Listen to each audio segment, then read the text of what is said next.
Hi everyone. In this presentation, I'll be walking you through the learning journeys of two young children, Liam and Zara, as we explore how they think, solve problems, and develop over time. We'll be using the cognitive development theories of Piaget and Vygotsky to better understand their behavior, and we'll look at how educators can support children by scaffolding their learning in thoughtful, intentional ways. I've also linked these case studies to the Early Years Learning Framework EYLF 2.0, as well as contemporary research by scholars like Blums and Nelson, highlight just how powerful early experiences can be in shaping a child's growth, both cognitively and emotionally. Let's begin by looking at Liam's case. Let's meet Liam, a curious 4-year-old who loves to explore how things work. One day during water play, Liam was comparing two containers. He pointed to the taller one and confidently said, "That one has more." This is a classic example of what Piaget called centration, when young children focus on the one obvious feature like height and ignore others like width. But what's exciting is that after playing a bit more, Liam paused and said, "It tricks you. It looks like more, but it's not." This movement shows that Liam is starting to rethink his earlier idea. He's beginning to understand that appearances can be deceiving, a sign that he's moving from Piaget's pre-operational stage towards more logical thinking, what Piaget called the concrete operational stage. According to Piaget, this kind of hands-on experimenting is exactly how children build knowledge, by testing, observing, and gradually restructuring what they believe to be true. Now let's look at Liam's learning through the lens of Vygotsky. One interesting moment was when Liam said, "Watch this," while he explored. That small comment is actually a big deal. It's an example of what Vygotsky called private speech. This kind of self-talk explains children think through what they are doing and guides their actions. It's one of the early ways they learn to problem solve on their own. Vygotsky believed that children learn best when they are supported just enough to help them move forward, but not so much that we take over. That space is called the zone of proximal development, or ZPD. In Liam's case, his learning is supported by a carefully set up environment full of rich materials and chances to collaborate with others. His educator steps in gently when needed but lets Liam take the lead.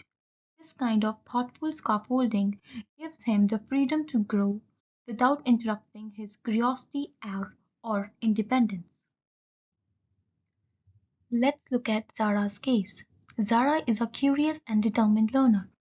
She really shines when working with puzzles or hand-on STEM activities. While she works, you can hear her thinking out loud, saying things like, "Where's the edge?" or "Too slow, not high enough." These comments are more than just chatter. They are actually signs of something called metacognition. That means Zara is thinking about her own thinking and monitoring how she's doing.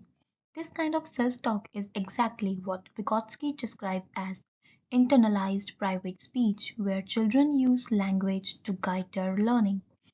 During a ramp activity, Zara said, "I made the hill taller." This shows early hypothesis testing, a key feature of Piaget's concrete operational stage, where children begin to reason logically about real world tasks.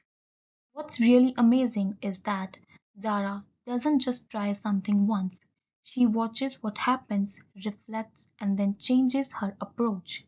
That's what Piaget called reversible thinking, and it's a great sign of developing cognitive flexibility. One of the most beautiful things about Zara's learning is how she switches between English and Somali while thinking. This shows us just how flexible her brain is. Speaking more than one language helps strengthen her memory, attention, and problem solving skills. These are all parts of something called executive function. Researchers like Nelson and colleagues remind us that early experiences actually shape the way a child's brain develops. In Zara's case, the way she calmly focuses during play and keeps trying until she figures something out shows us she is building resilience. It also says a lot about her home life. It's likely filled with love, structure, and support, even as she is adjusting to a new culture.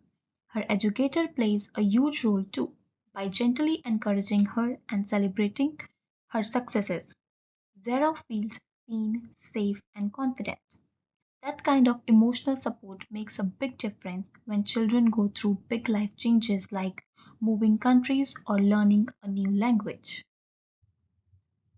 This slide shows how the two educators support Liam and Zara differently, but both are doing it effectively by responding to each child's individual needs. For Liam, who is 4, the educator is guided by Piaget's theory of conservation and Vygotsky's idea of private speech. The educator takes a more observational approach, watching closely, asking open ended questions, and allowing Liam time and space to experiment with materials. This helps him build his thinking through play and interaction with others. His social learning happens naturally through peer engagement, which really supports his development. Zara, on the other hand, is 5.5 and shows a more independent learning style. Her educator uses strategies connected to Piaget's logical reasoning and Vygotsky's concept of inner speech. Instead of asking too many questions, the educator provides quiet encouragement and emotional safety, valuing Zara's thoughtful internal process. This helps Zara feel secure and confident, especially as she navigates a new culture environment. So, while the teaching styles are different, both educators are scaffolding in a way that respects the child's temperament, language background, and preferred learning style. That's the heart of culturally responsive and developmentally appropriate practice. The learning journeys of both Liam and Zara clearly reflect the principle and outcomes of the Early Years Learning Framework version 2.0. For Liam, we see strong links between outcome 4 as he is becoming a confident and involved learner through hands-on experimentation and outcome 5 as he uses private speech and interacts with peers to develop his communication skills. Zara's experience aligns well with outcome 1, which focuses on developing a strong sense of identity. Her quiet persistence and ability to think independently really shine here. She also demonstrates outcome 2, which is about being connected with and contributing to her world. Her multilingual abilities and adjustment to a new culture reflect this beautifully. EYLF 2.0 reminds us that educators should be intentional, reflective, and culturally responsive. In both case studies, we see how the educators create environments where play, relationships, and individual learning styles are respected, just as the EYLF encourages. This slide highlights just how important the role of the educator is in supporting children's learning. Vygotsky taught us that children learn best when they are supported just enough, not too much and not too little, at the point where they are ready to take the next step. As they become more confident, that support can slowly be taken away. Jerome Berner expanded on this idea with his theory of spiral learning. He believed children revisit ideas over time but at deeper levels. This is exactly what we saw in Liam and Zara's play. Each time they tried something again, they seemed to understand a little more. Nelson and colleagues also remind us how vital regular, positive interactions with educators are, especially for children going through changes like Zara adapting to a new culture.